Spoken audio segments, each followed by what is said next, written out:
আসসালামু আলাইকুম। সাংবাদিক ভাইরা,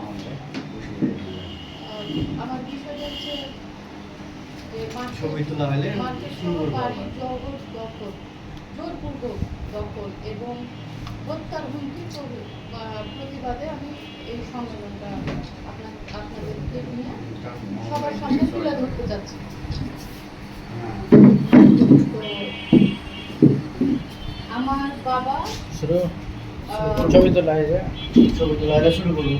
শুরু চলছে। আমার আব্বু মানে এর আগে আমি সাংবাদিক সম্মেলন করছি 25 সালে আপনার 21শে সেপ্টেম্বর। তো তেমন একটা আমি সাড়া পাইনি। আর আমার আব্বু দুই বোনকে আমাদের সমানভাবে সম্পত্তি লিখে দেওয়ার পরও এখন মানে আমার উপর যে নির্যাতন চালাচ্ছে, একটা নিষেধাজ্ঞা থাকার পরে সে আর তার জামাই মানে আমার ছোট বোনের হাজবেন্ড সোহেল রানা আমার সাইডে দোকান থেকে শুরু করে সব কিছু তারা জবরদখল করে ভাড়া উঠাচ্ছে এবং নতুন করে ভাড়া দিচ্ছেও। আর আমার সম্পত্তি আমি আমার হাজবেন্ডকে দেওয়াতে আমার আব্বা ক্ষুব্ধ হয়ে আমার নামে মামলা করছে। এটা আমার বোন জামাই করাইছে। আর আমার হাজবেন্ডকে আমি কেন দিয়েছি, এটা একটা প্রশ্ন। আমার হাজবেন্ডকে এর জন্য দিয়েছি, আমার এর পূর্বে আমার বিয়ে হয়েছিল, আমি শারীরিকভাবে প্রতিবন্ধী। আমার আব্বা সম্পত্তি দেখায় বিয়ে দিয়েছে। তখন ওই একই ঘটনা ঘটছে।